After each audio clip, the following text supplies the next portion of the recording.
Assalamualaikum warahmatullahi wabarakatuh. Sahabat sekalian, berita politik yang betul-betul menggelitik. Ya, menggelitik karena ini adalah konflik internal yang terjadi di kubu sebuah partai yang juga telah diprediksi bahwa pada Pilpres 2024, pemilu tepatnya, tidak akan lolos ke Senayan. Partai apakah itu?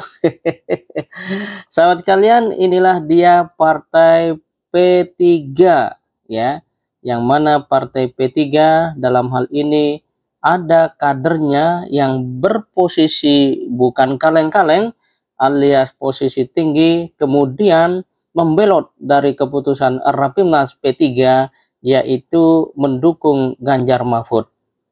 Dia justru melakukan dukungan untuk Prabowo Gibran dan posisinya sahabat sekalian bukan kaleng-kaleng, dia adalah wakil ketua Majelis Pertimbangan P3 dan ketika dia melakukan itu dia menyatakan siap menerima sanksi.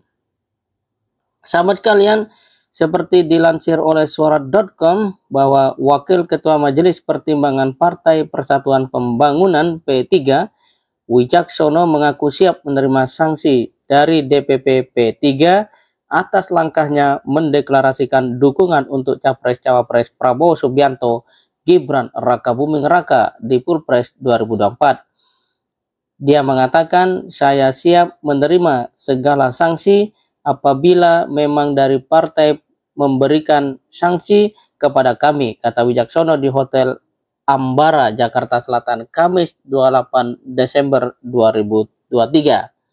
Tapi kami hanya menyampaikan aspirasi dari bawah, bahwa kami dari pejuang P3 insya Allah akan memenangkan Pak Prabowo dan Mas Gibran untuk sekali putaran, kata Wicaksono.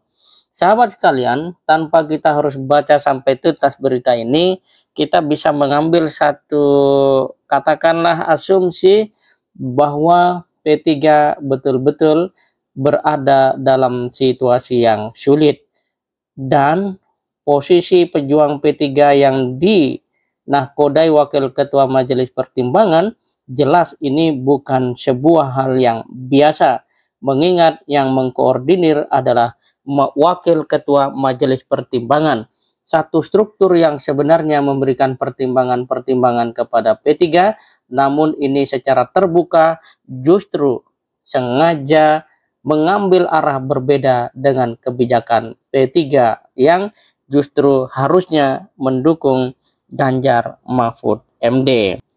Satu hal yang mengusik kita semua adalah mengapa seorang wakil ketua pertimbangan ya dari P3 mau atau secara terbuka melakukan itu ya, ketua Majelis Pertimbangan. Ini bukan satu posisi yang biasa-biasa saja.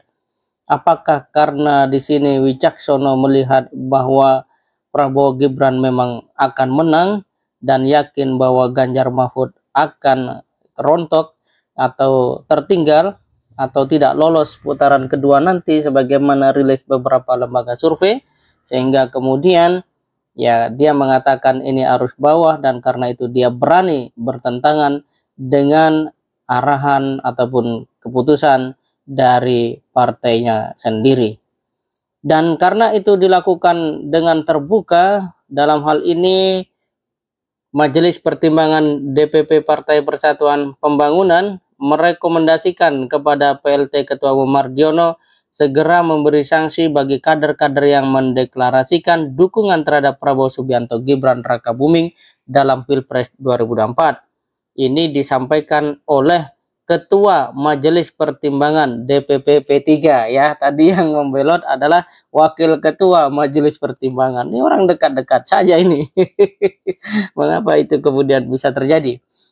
Roma Hurmuzi mengatakan bahwa Majelis Pertimbangan DPP P3 merekomendasikan kepada PLT Ketua Umum DPP untuk segera melakukan langkah-langkah penegakan disiplin partai mulai dari peringatan hingga pemecatan keanggotaan terhadap kader-kader yang membangkang, melawan, dan tidak mengindahkan keputusan partai.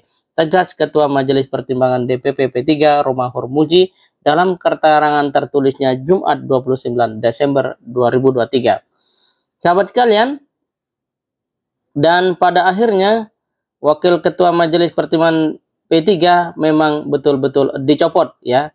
Dan kalau di Detik ini judulnya Wakil Ketua Majelis Pertimbangan P3 dicopot buntut dukung Prabowo Gibran.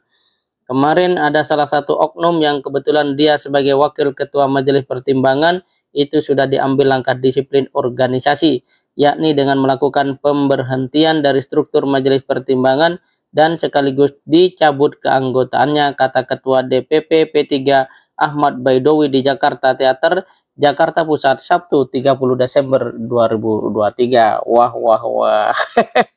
Ini luar biasa ya teman-teman.